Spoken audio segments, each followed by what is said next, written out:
Hei, jeg heter Nina. Dette mitt syrom, og velkommen til serien min Nina Syrom.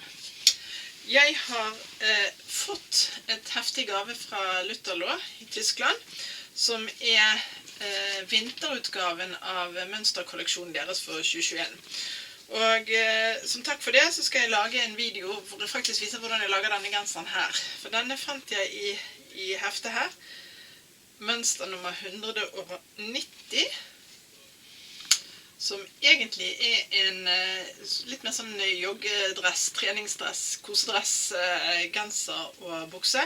Men jeg likte så godt kragen på den og at det var mansjetter. Så jeg har laget den litt kortere enn det som står i mønsteret. I et stoff som faktisk strikket. Så det var litt artig. Det var en veldig deilig genser. Jeg har ikke hatt den av meg siden jeg sydde. Så jeg skal altså vise hvordan du lager denne genseren. Når du skal tegne ut mønsteret ditt, så tar du 2 mål. Du tar brystmålet rett rundt. Ups, da sank hun ned. Du tar brystmålet, og du tar hoftemålet. Men det ikke helt riktig at det hoftemålet, for det der hvor du måler mest mellom, på en måte mellom liv og knærne. Og hvis du har en liten mage, så legger du målebåndet opp på skrå, sånn at du får med den lille vinkelen, og du får et litt større mål som tar høyde for det. Når du så skal tegne ut mønsteret ditt, så skal du ha alle mål fra og med livet og opp. Da skal du bruke brystmålet, og alle mål under livet, da skal du bruke hoftemålet.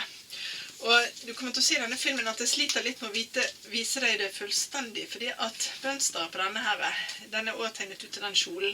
Så det siste punktet så fryktelig langt på skrå. Så hvis du skal gjøre dette her, så anbefaler jeg deg å gjøre dette et sted hvor du har god plass, og gjerne legg det ned på gulvet, eller hvis du har et stort spisebord. Jeg har bare en liten pult her på arbeidsstasjonen min på syrommet som jeg holder på. Så klipper jeg, og så syr jeg, og jeg viser ikke hele sømmen, for det på en måte bare skuldersømmer. Så jeg sydde i ermene flatt, så jeg sydde sidesømmen ned. Så har jeg jo lagt opp bare ved å brette opp, og bruke en elastisk coversøm, eller tvillingsøm, eller zigzag, du velger jo selv. Så jeg sydd fast halsen og sydd fast mansjettene, så det en ganske standard prosedyre på hvordan du syr sammen sånne ting. Og jeg har jo også vist det for så vidt på en del av de barneklærne som jeg har sydd tidligere. Men jeg skal vise deg hvordan du tegner ut og ordner til mønsteret ditt nå.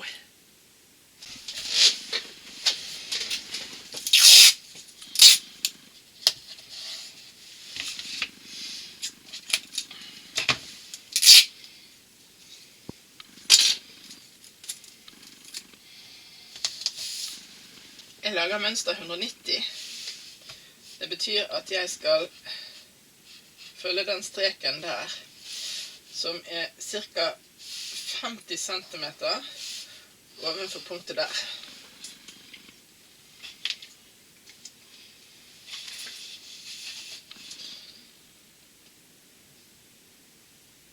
Nå spørs det om jeg klarer å dra ut 99 cm i den retningen her, så da får jeg eventuelt gjøre det på gulvet etterpå. Alle mål fra og med livlinjen og opp brystmålet. Alle mål under hoftemålet.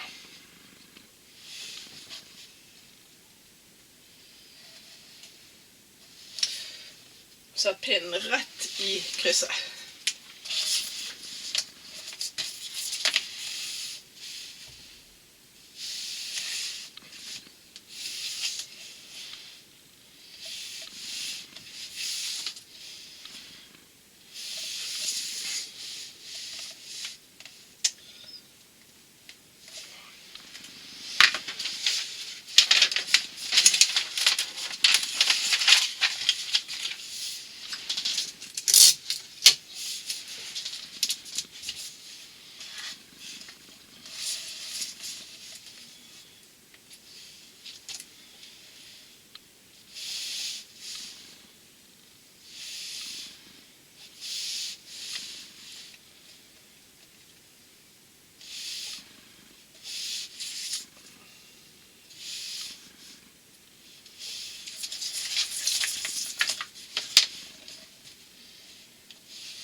jeg må ta dette på gulvet og måle ut de 2 punktene, og så skal jeg komme tilbake igjen.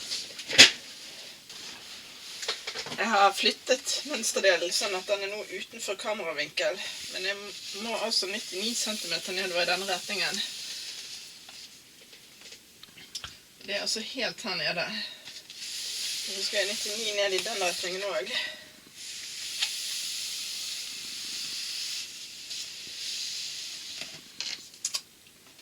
Det akkurat.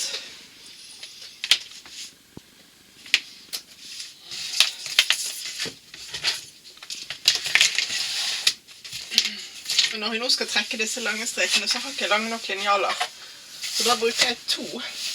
Og så markerer jeg punktet, eller fester den på en måte på punktet der nede, og den på punktet her oppe, og så skal de ligge inntil hverandre. Da skal det bli rette linjer.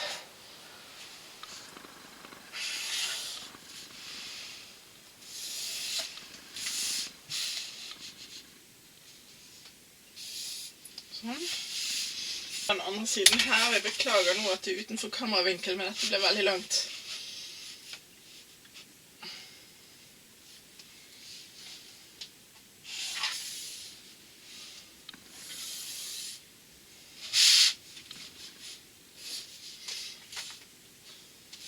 Så stod det at genseren jeg skal lage, den begynner 50 cm høyere. Så hvis jeg bare markerer meg opp nå 50 cm der, og 50 cm der, og trekker en linje over. Så det er der min genser er, og ikke den kjolen som var helt der nede. Sånn.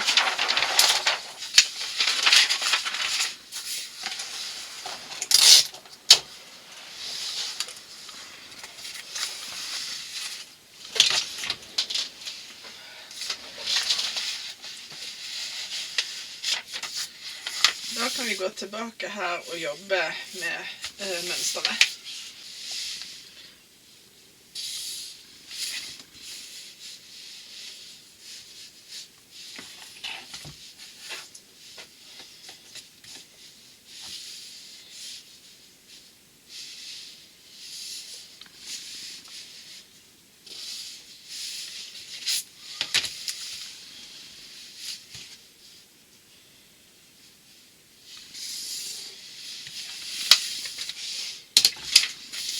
Det er forstykket mitt som skal klippes mot brett. Sånn. Og så skal jeg sjekke lengden etterpå, hvor lang jeg vil ha den, i og med jeg er høy. Her velger jeg å ikke gjøre noe justering i forhold til at jeg har kort rygglengde, fordi at denne er helt rett uten noe innsnitt. For å få til å lage denne nå, så er jeg nødt til å dele kragen, så jeg får søm på skuldrene.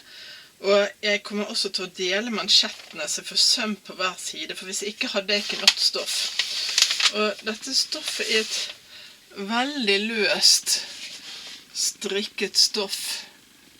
Nå skal vi se.